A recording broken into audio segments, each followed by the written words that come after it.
只因贪吃那口翠玉芙蓉鸭，我被公主选作伴读，进入深宫，父亲担心我掉脑袋，没想到我混得挺好，还差点成为未来皇后。婉婉提醒你，全文一更到底。接下来正文开始。小姐，您真的不去参选公主伴读吗？侍女冬夏对于我不愿进宫的事颇感痛心，我是什么东西，我自己清楚得很。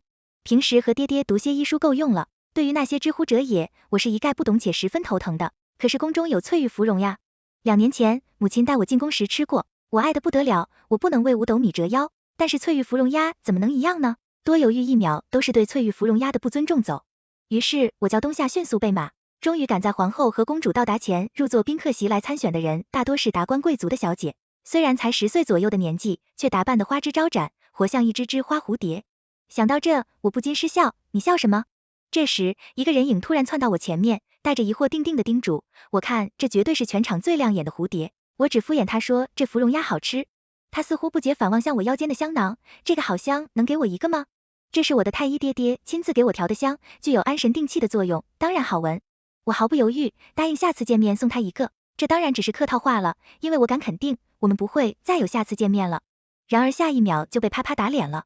我面前这只花蝴蝶突然抓着我的手往人群面前带，对着高座上雍容华贵的女人说道，幕后我要她当我的伴读，谁能想到这只花枝招展的大蝴蝶居然是长音公主，我居然当选了。我不知道我最后是怎么谢恩的，也不知道是怎么进了皇后准备的轿子，然后回到家的，我只知道我完了，我以后再也不贪吃芙蓉鸭了。其实这也不全怪芙蓉鸭，我这次进宫还想碰碰运气找一个人，只是没想到当上公主伴读了。不出所料，晚上爹爹从太医院回来，就立马带着戒尺来找我了。只因我昨晚才答应他不会进宫参选，戒尺还没打到我手上，我二话不说，直接就跪下了，一边伸手一边拼命挤出眼泪。我是想念娘亲了，娘亲2年前带我进宫吃过芙蓉鸭，我还想再吃一次，每次爹爹要打我，我喊娘亲总没有错。这是多次被打总结出来的经验，可这次不一样，我实打实的挨了爹爹好多道戒尺，爹爹一边打一边骂沈一卓，是真的不怕掉脑袋，然后我就真的哭了。10岁的我不明白爹爹说进宫会掉脑袋的事，也不明白什么是勾心斗角，我只知道他不仅凶，我还打我，我真的想念娘亲来了，他才不会打我打得这么狠，就算老爹打死我，我也要进宫。我不服的心想，皇命难违，就算爹爹再不情愿也没用，我终究还是必须得入宫了。爹爹头疼的一晚没睡，我看见书房的灯亮一宿。第二天一大早，我被冬夏从被子里掏出来。临行前，爹爹给了我一大叠银票和1袋银子，叮嘱我请人办事，一定记得赊点钱给人家，完了就将我丢进马车送进了宫。不，知道的还以为我爹爹送女儿出嫁呢。马车上的我也不困了，因为我还从未见过这么多钱呢，数着数着都能数到手软。可是不出意外的话就要出意外了，我的脚刚迈进学堂，2、3的纨绔找我要钱，你们自己没有吗？干嘛抢我的？我1不认识他们，2没请他们办事，凭什么给钱？我死死握着我的钱想跑开，可是他们人多，将路都围了起来。但我以为完蛋了的时候，我闭上眼睛，在心中暗暗念叨，娘亲保护我。于是娘亲派来的小英雄就出现了，放开他对面的人，看见出言阻止的男孩，脸上顿时露出鄙夷他们。他骂他是敌国质子，似乎比瞧不起我更加的瞧不起他，骂他有娘生没娘养，骂他坏种。那是我第一次听见那么多肮脏的词汇，他就那么冷静地听着他们骂，似乎已经麻木了他们。骂够了，觉得没意思，可又不敢动手，因为俗话说光脚的不怕穿鞋的，所以最后他们只得讪讪地走了。我才知道他叫裴寻，是齐国来的质子，他似乎总带着一股生人勿近的气息做，什么都淡淡的。我缠着他问了好多问题，他却总是一个字一个字的往外冒。可能是被问的不耐烦了，他终于说出了一句肺腑之言，别进宫就是最好的公主，不是什么好东西。兄弟这话说的不巧，刚好被公主听见了。在我3尺开外，我眼见着这位少女从脖子红到耳根，似乎气急而培训，像个没事人一样，还在端着书看眼，看着她就要打我的救命恩人了。我忙上前替她道歉，再将爹爹给我的新香囊送给了她。咱们这位公主这期来得快，去的也快，一会儿就开开心心的了。没想到过了一会，她又能起来培训说她坏话的事，转过头又要去找培训麻烦。我这个中间人忙得2头来回转，都快变成车轮了。最后以培训道歉为结尾，终于结束了这场战役。只是培训还得答应公主一个条件，明天的功课得给她抄。对于夫子教的知乎者也是一概听不懂，悄咪咪的打一会盹，没想到就过去了半天。于是我央求培训也拿给我抄，没想到公主不仅是个花蝴蝶，绣花枕头还笨，不行，抄功课竟然将培训的名字也给抄了上去。夫子发现我们3人的功课一样，大发雷霆将我们罚去，门外站着听课去了。门外的太多东西让人移不开眼，也只有培训这个老实人才会真的凑着耳朵听里面的课。我和公主从天南聊到海北，甚是投缘，就快在现场一结金兰了。突然不远处传来一阵热闹，是11哥，他怎么好像同人打起来了？你们以为培训正认真听课呢？没想到他听着这么好，大老远听得一清二楚，同我们说好像是有人无意间毁了他的话等等。华南子宫中难道是他吗？15岁的宋承安和15岁萧启居然相差这么大，在萧启面前，宋承安像个小朋友，要不是他好歹是个皇子，我估计萧启早打他了。萧家世代为将生的孩子不仅丰神俊朗，还身材高大，萧启更是他们这一辈的佼佼者，活脱脱有了少年将军的风范，人称之为小将军。我们上前只看见11皇子宋承安追着萧启打，可总被人家轻轻松松的躲了过去。最后那小子气急败坏，居然哭了起来，大喊萧浅陪我画小小年纪，声音这般洪亮，用爹爹的话说，那就是中气十足。正在授课的夫子们被引了出来，最后好说歹说，萧启赔了他好多笔墨纸砚，他才肯罢休。就在所有青春萌动的少女都在讨论萧启的时候，折我的目光盯上了无人在意的11皇子。那之后，我每日都从家里带来好多好吃的，虽然不是什么好玩意儿，但都是宫里没见过的东西。宋芷爱的不行，直呼要和我回家，这可万万不行。公主被我带出宫，爹爹会打死我的，他这才休了和我混出宫去的念头。而这些好吃的一部分给了宋芷和培训，另一部分则叫宋芷帮我送给了11皇子，这姑娘可着劲儿帮我追的人送东西。可11皇子心比天高，说什么不时接来之时，每一次都残忍的拒绝了我，最后点心不出意外都进了宋芷的肚子。我每天都在烦恼认识他怎么这么难呢？而宋芷则每天都和培训一起在调侃我笑，我不害臊，他们什么都不知道，最后气得我走投无路，想找人去赌他赌皇子，这事可有点风险，但11皇子不受宠啊。让宋承安害怕的消息成功被我的点心收买，跟着我去赌人。小皇子现在无路可逃，退无可退，终于成了我的瓮中之鳖。看着我们4个人堵在前面，心确实挺让人害怕，特别是高大的小气11皇子，死死抱着他手中的话剧，眼看着又快哭了。我连忙解释，我们不会打你的。他听到这话才似乎好一些，委屈的问，那你们要干嘛？我突然意识到自己有些欺负人了，连忙道歉。他警惕性太强了，很少与人说话，我这也是无可奈何，可下次我一定带很多的好吃的补偿你，你能不能给我一幅你画的画？2年前我同娘亲进宫，有个小男孩拉住娘亲给我们画了一幅画，当时娘亲觉得好看，可那个男孩画完说不卖也不送，就径直的走了。娘亲1年前因病去世，我很想他，我想再看看娘亲，可是我不会画他的画像，于是才想着进宫找他要画不卖不送。记忆中2年前那个男孩和眼前的11皇子重叠，他竟然又一次拒绝了。我是可忍孰不可忍，我大费周章才找到他，他为什么一点商量的余地都没有？此刻我说我真的很想打他，就在我拳头快不受控制的飞到他脸上时，他突然说，等一下，我心中想你是还有什么遗言吗？宋承安，他又说，你们同我来。于是我们穿过好几座上的锁的宫殿，最后在名叫辉月宫的宫殿停下，他居然偷偷摸摸的带着我们去了他的寝宫，就在学堂附近，虽然离学堂很近，却实在是个偏远之地，宫里只有一个太监和一个小宫女，杂草长得老高，也不见人打理。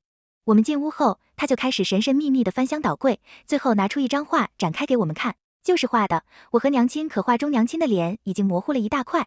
前几个月房子漏雨，好多画被雨淋湿了，这幅也不例外，我不是不给你，只是这个样子，实在不行。原来2年前他也不是不想给，而是当时还没画完，后来画完了再想找人，却不知从何找起。你娘亲真漂亮，我记得她的脸，她答应要帮我重新画一幅。好吧，我错怪她了，她是好人。这一刻，宋芷的声音却突然不合时宜的响起，可是房子为什么会漏雨呀？我的房子都没漏雨，他问的真诚，我们都不知怎么回答。她是皇后的独女，集千娇万宠于一身，而11皇子没了，母亲在宫里自然是千难万难的没让。回答她像没事人一样，又说11哥，我叫人来给你修。这时沉默的培训突然说，你修好这一间，这世间还有千万间，你修不完的。是啊，天下有多少不这样漏雨的屋檐又有谁来拯救？而彼时公主笑的明媚，能修一间是一间喽。我这才知道，原来培训的日子也并不好过。屋檐漏雨时，并没有人帮他修日子，苦苦的他也苦苦的。我父亲在太医院当直品级，级不高，复度不高。在这京城寸土寸金之下，我们只能窝在南郊，住着一个1进2出小宅院。不过能同爹爹一起生活，我就很满足了。那日我出街才买完回家，居然遇见了老熟人培训。原来他也住在南郊，只是在巷子深处，屋子比我们家小了很多，身边只有一个小厮照顾他，好歹是别国的皇子，过得比我们还惨多了。自从那次碰见他后，我天天往他家跑8步的住在培训的小破屋，向他请教夫子布置的功课，和他分享好多好玩的。相处久了，我渐渐发现他只是脸臭一点，并不是没有耐心。我不懂的问题，他会同我解释一遍又一遍，然后有一天他却同我说，你以后还是不要来找我了，被人看见会有损你清誉的，小心以后没人娶你。我心想我还这么小，还要5年才及笄呢，管那么多干嘛？但是看他认真，我就忍不住想调侃，嫁不出去，阿寻哥哥你娶我呀。他没有确切回答，只看着我的眼睛，坚定道，我要回家什么意思？他这是委婉的拒绝我了吗？自从与萧启认识过后，我们的宋芷公主像变了一个人，不再吵，嚷着要借培训的功课，抄了每天来的最早回去的最晚，看起来颇为用功。我和培训看在眼里，时不时的调笑他，他面子薄，每次总会脸红到耳后根。而与公主相反的是，11皇子每天来的最晚，离开的最早。我们问他在干什么，他只笑笑不说话，然后背着他的话剧赶路。于是又过了几天，我收到了来自11皇子的画，一幅画着我和娘亲的画，娘亲牵着我走在桥上，笑得明媚动人，和印象中2年前的场景一模一样。我好想他，看着看着，我就再也控制不住，哇的哭出来了。虽然我知道很丢脸，但是我控制不住啊。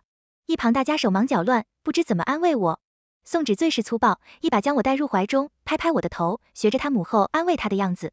11皇子看见我哭，也皱着眉，你别哭了，我再给你画一幅你娘亲吧。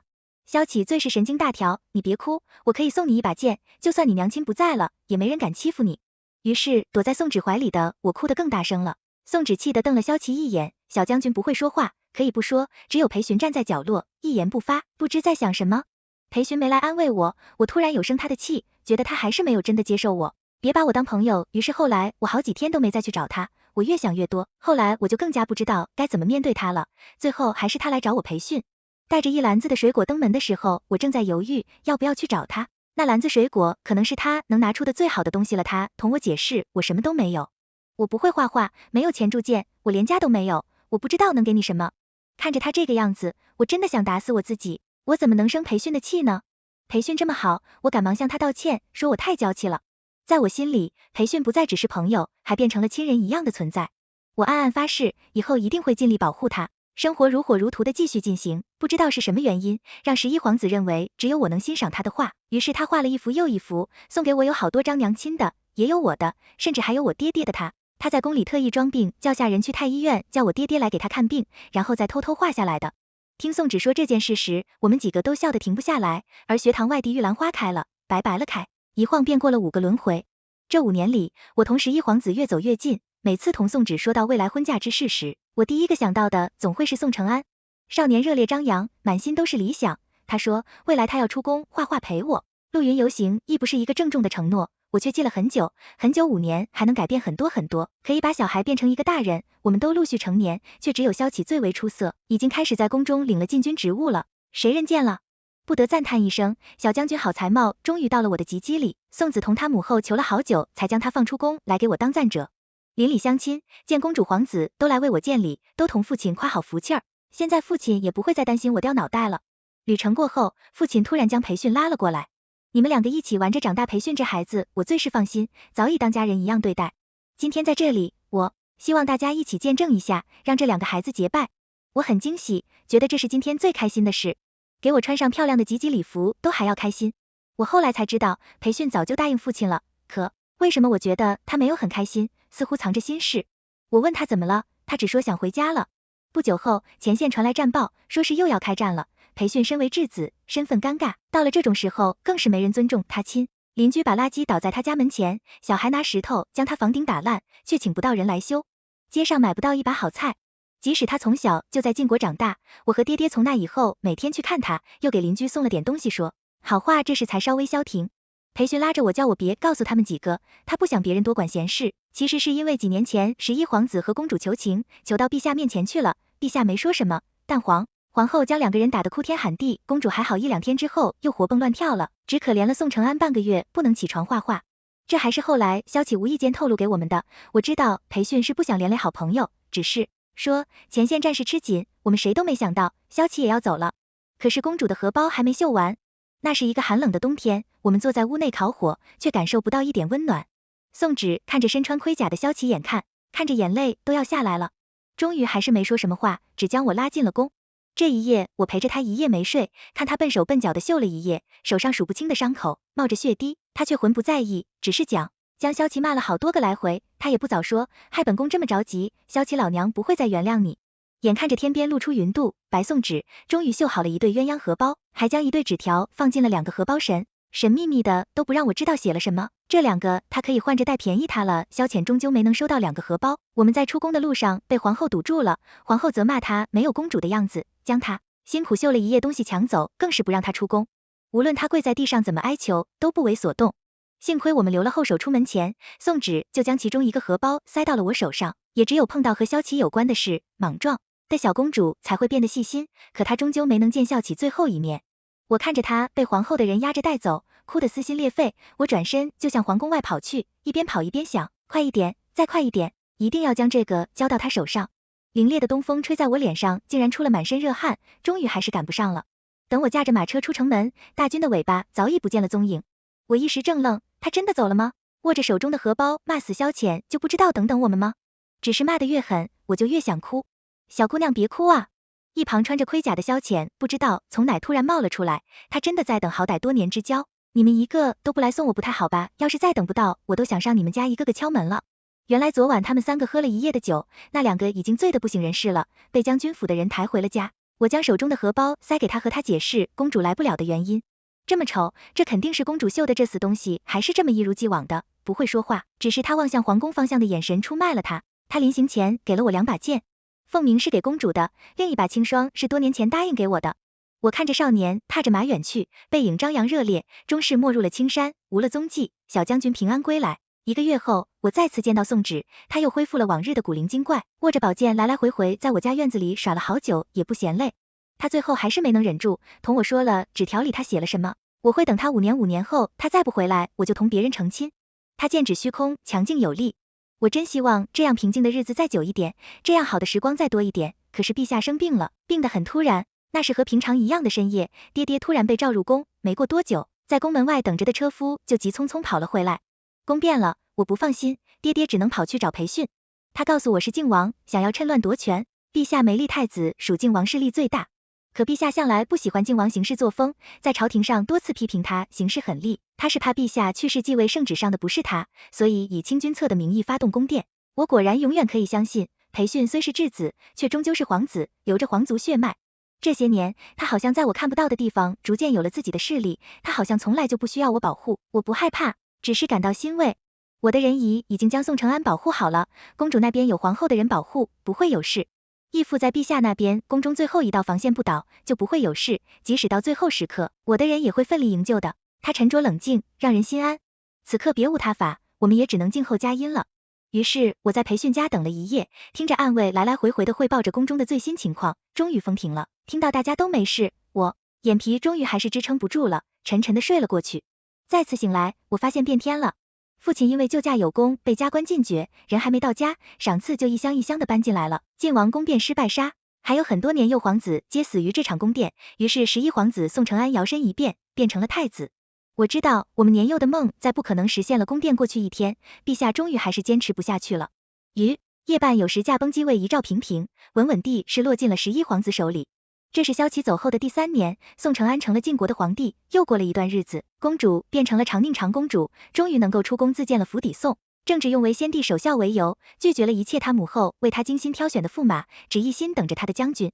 而萧齐的来信越来越少，不知道是因为战事吃紧，还是重逢在即。这几个月，登基了的宋承安总会偷偷跑来公主府相我们抱怨当皇帝有多么的辛苦无聊，当皇帝太累了，每天都是看不完的折子，而他画的画也越来越不能让他自己满意，每天总是画了撕了又画，渐渐的也不再同任何人分享他画中的深意了，只有裴群没变，总是一副别人欠他钱的样子。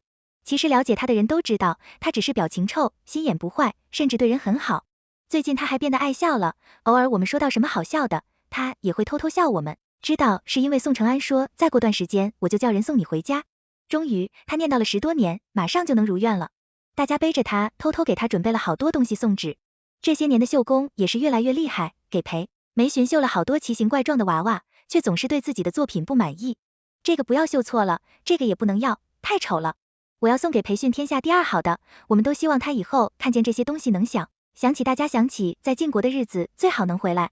公主这些年变得越来越细心。那天她凑到我耳边，悄咪咪地说，你有没有注意到培训最近抹了脂粉，该不会是看上哪家姑娘了吧？最近忙着看爹爹给我的医书，好多天没来公主府了，今日我得了空过来培训，竟又不来了。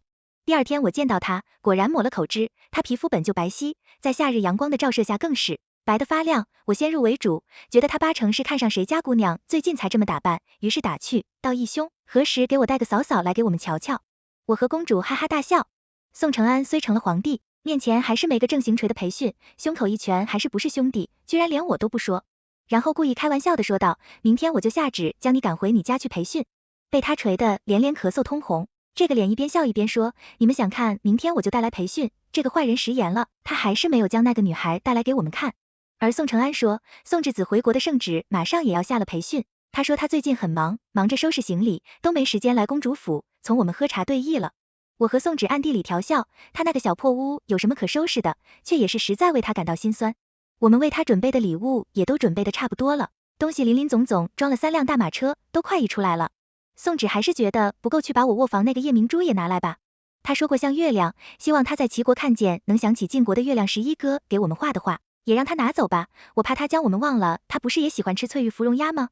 要不我叫厨子再多做一点，我看他忙得晕头转向，将我都绕晕了。敲敲他的头，傻丫头，你快将他的淹没了。回到家，我去和父亲一起忙活，又给培训添了好多东西，活像要送女儿出嫁的娘家人。可是我们终究没能笑着送出这些准备了很久的礼物。培训那天从公主府回去就生病了，一病不起，他像是坚持了好久的稻草人，轰然倒塌，就再也没有起来。他怕我们担心，瞒着不让小厮说，那天圣旨送到了门前，他却连起床接旨的力气都没有了，终于瞒不过，小厮哭着进门来喊我们公子快不行了，姑娘您去看看吧。彼时我和爹爹正在厨房里给培训做吃的，想着晚上同他吃最后一次饭，怎么回事？怎么可能我和爹爹同时出生？好好的人怎么就快不行了呢？前几天见他还同我们笑着说要带我们见心上人，怎么会？我不等小厮再多说什么就冲了出去，待看到躺在床上快奄奄一息的培训，我不得不相信他是真的生病了。少年白皙的皮肤不知何时变成了苍白，看见我进来还勉强的对我笑，问你怎么来了？原来根本没有什么女孩，前几日他涂的口脂，只是怕被大家发现他的异样。他知道我们如果知道了他的病情，一定会阻止，他会起火的。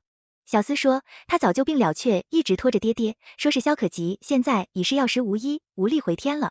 我害怕爹爹把错脉，一遍遍地摸他的脉。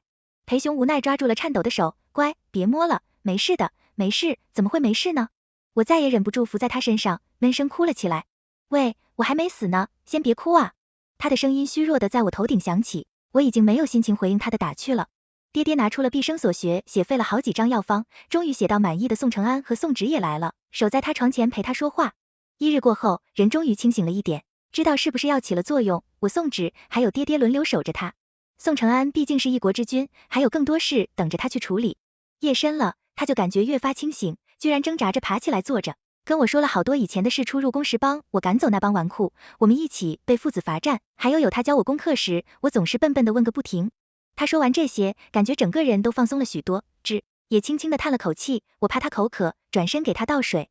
可好巧不巧，壶中水干了，我听见他在身后说，下辈子让我做个晋国人吧，我还想再遇见你。他似乎还没说完，待我转身陪群的手已经永远的垂了下去。宋芷第一次亲眼见证死亡崩溃的大哭，骂他没良心，金黄的圣旨还摆在他床头，想回家的人却长眠在了异国他乡。培训真的走了，在他23岁，这一年也算是离开晋国了吧。我浑浑噩噩的，不知道那几天是怎么过去的，还好有爹爹和宋承安给培训加封了1等侯爵，想将他葬在这因为病中的裴 S， 不去就不回去了，永远和你们在一起，而我坚持将他火葬，一来这是他家乡的习俗，二来我想送他回家，他念了一辈子，不该留遗憾的。宋承安沉默了好一会儿，不知道在想什么，爸爸，罢了，火葬吧，他终究是同意了我的主意，于是我们将那3辆马车里的东西一起烧了。宋芷边抹眼泪边烧，还一本正经地说，他在那边肯定能收到的。我嘴上不说，心里，你却和宋芷想的一样。萧启离开的第5年，也就是培训走后的第1年，我们终于迎来了好消息，大臣联名上奏，请求陛下立后。他躲了这么久，终于还是逃不过他整日烦闷娶亲的事跑来。公主府找我们诉苦，已经是20多岁的君王了，有时却还像个小孩，不知道成了亲会不会成熟一点。宋芷8成也是有点病的，每天便招法给我们制造独处空间。孩子，自作聪明的以为我不知道，只是我和他哥都不愿搭理他罢了。其实宋承安曾同我说，阿卓，你愿意进宫吗？只要你想，后位就是你的，我从小到大的理想都不曾变过，我知道，要他懂的。我开玩笑的说道，我不能进宫，天下百姓还等着我沈一卓悬壶济世呢。自那之后，我们谁都不再提这件事，只有宋芷傻乎乎的天天在我耳边念叨，你什么时候做？我扫我反问，第5年了，你什么时候嫁给萧将军？第5年了，萧启，你怎么还没回来？太后操持的选妃日子越来越近，宋承安还是给我送来了入宫请柬，小姐，您真的不去吗？陛下，待您那般好东夏和那年劝我入宫参选公主伴读时一样苦口婆心，恨铁不成钢，可我有自己的考量，这一次我就不去了。后来听说陈尚书家的嫡女成了皇后会这，兰心贤良淑德是个顶好的姑娘，做皇后再合适不过。宋芷这边才气我没进宫参选，将他哥拱手让给别人了，不久就有了。让他更来气的是听公主府侍女说，萧将军寄来了一封信，公主读后就将自己关起来了。我去看他时，他一个人在房间里坐在地上，他在抱着胳膊哭，我问他怎么了，他也不说，只骂萧启不是人，以后不许再提他。从此以后，他不再念叨他的小英雄了，每日变得郁郁寡欢，似乎对什么都提不起兴趣。太后开始帮他物色驸马，他也不再反驳，那封信也成了萧启寄来的最后一封信。直到萧启走后的第6年春天，宋芷终于挑到了满意的驸马，或者说是太后满意的驸马。新科探花郎婚期就定在了春天迎春花盛开之际。这一年，皇帝也制定新规，律法上说，上公主也能入朝为官了，探花郎府前一时门庭若市。然而艳羡她好福气，娶了公主又当官，真是两全其美了。我知道宋芷心里不好受。出嫁前一天，她叫人拿来了许多好酒，打算和我一醉方休。可等我快醉了，她却还清醒着。这9点都不好，她终于放声大哭，不知道心里憋了多久，情绪好像在烈酒的引诱下都不受控制的爆发了出来。第2天，即使醉得不省人事，她还是被太后的人拉去装扮在塞进了花轿。至此已成定局，我只希望她往后平安，还是萧启走后的第6年。这一年入夏，听说公主不舒服，于是我给她把脉，发现有喜了，不知道是新生命的到来让人欣喜，还是她已经放下了。宋芷终于没有那么郁郁寡欢了，我和她一起期待着孩子的到来，已经给孩子想了无数个名字了。宋芷平日无事就给孩子绣衣服，小孩子穿的衣服已经快摆满了整张床了，她还没有要停下来的意思。本宫的孩子自然要有穿不完的衣服，这点怎么够？春节过后，眼看着宋芷月份越来越大，身子也越来越重，我不放心，就搬进了公主府照顾她。她只同我说她和驸马不和，没想到竟是如此。不和我进公主府后，一次驸马的面都没见到。往日里只有宫中太后和皇上送来东西，再不见公主婆家人，我才不稀罕他们。宋芷毫不在意，一边下棋一边同我说最近的趣闻。终于熬过了第8个月，2月的腊梅开得正盛，朵朵银雪而开，与7年前萧启出征时的景象颇像。这几日宋芷睡得不安，半夜总是胸闷起夜，我便想着回家给她抓服药助眠。即使是寒冬腊月，街上仍是热闹非凡。突然，我听见人群中有谁在讨论，你听说了吗？萧家将军要班师回朝，哪个萧将军大将军还是小将军，自然是2位。我握着药囊，想起7年前城门外他拿给我的2把剑，一时回不过神，萧启终于要回来了吗？当我跑着回到公主府，想将这个消息告诉宋芷时，公主府却已经乱成一团了。宋芷突然早产，却恰巧身边没人在侧。待到下人发现时，她已经快晕了过去。我赶到时，门婆还在里面卖力的喊公主用力，我想进去，却被人出手阻止。陈小姐风尘仆仆回来，此刻不宜进去。我连忙赶来，还没换上一身干净的衣服，确实是不宜进去，于是我便在门外等着。又过了不知多久，里面终于传来孩子的哭声，就在我心中的石头马上落地时，稳婆却慌慌张张跑出来说，公主止不住血了。我慌忙跑进去，只见满目红色，一地苍凉。宋芷死了秦安6年这一年初春，和萧启离开时那个冬天一样冷肃，控制终究没能看见暖阳东升，也再没能见到他。等了6年的小将军，他没留下任何话，就匆匆忙忙的去同培训相聚去了。但是他却并非死于产后大出血，而是死于从小陪着他长大的婢女手下。我不知道大理寺的人是什么时候来的，我一直守在宋芷旁边，只看见有人进进出出，如果他还活着，一定会起来出去凑下热闹的。阿卓，你说他们在干嘛？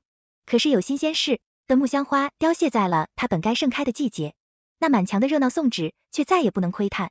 大理寺少卿来同我说，是公主侍女月牙给公主下的毒，我一时无言。月牙是从小就陪在宋芷身边的人与公主暂时亲密，不过怎么会这样？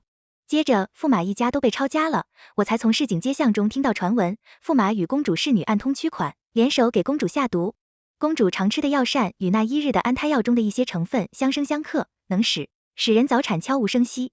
他以为不会有人知道，那一日，宋承安同陈皇后来看宋旨，最后一面皇后无意间多提了一嘴，公主与我姐姐都是苦命人，年纪轻轻就许是知道陈皇后姐姐的事。宋朝，承安才想着去彻查此事。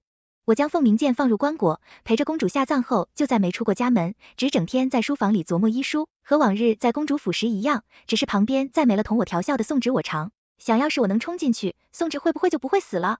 想着想着，我就想起以前在学堂屋檐下，他要拉着我结拜沈一卓，你别怕，以后本宫罩着你小小的人才8、9岁还没有。国学堂的柱子宽，却想着保护别人，可是他做到了，宫内宫外从没人敢欺负我，而我却没能保护好他，让他死于非命，不知不觉，眼泪又浸湿了半本书。那日我正在收拾东西，突然看见一堆书中掉落下一封信，没有信封，纸折了起来，上面字迹已经有些模糊了，像是被水给浸湿晕开了。我终于看到了那来自萧启的最后一封信，家国难放归来，武器愿清安好在密良园。如果没有这句在密良园，想必一辈子宋芷也甘愿等他，不知道他在远方怎么样，可如果他叫他别等了，他一定会以为他不再愿意娶她了。书写很慢，此情终是难全。这是萧启离开的第7年，我要离开了，去云游行医，再送培训回家，爹爹也辞去了太医院的官职，陪着我一起去，毕竟培训是他看着长大的干儿子。说想再送他一程，我们走那天刚好大军抵达京城，全城主街被围得水泄不通。我看见将军们英姿飒爽，打马过街，却唯独不见萧浅。最后我在公主府门口见到了他，他不像其他将军一样穿着盔甲，而是穿着常服，也不像其他将军一样骑着踏雪宝马，而是坐着轮椅。他是萧齐，却不再像萧启。他没有了少年将军的恣意，留着半指长的胡须，满身尘土味，意气风发的小将军到底经历了什么？恐怕只有他自己知道。我没有上前打扰，而是背着青霜剑，同爹爹转身往城外走了。多亏了宋承安以前赐的金银珠宝，我们换成了银票，现在路上的盘缠足够了。爹爹一路小心翼翼，生怕有贼人抢走我们的钱财。不会的，爹爹培训会保佑我们的。就像第一次我入宫当伴读时，他为我挺身而出，抵挡纨绔一样。我们一路上遇见了人生百态，救了许多的人，走了很长的路。我沉溺在世间百态的精彩纷呈中，突然有个声音在我身后响起，姑娘，要画幅画吗？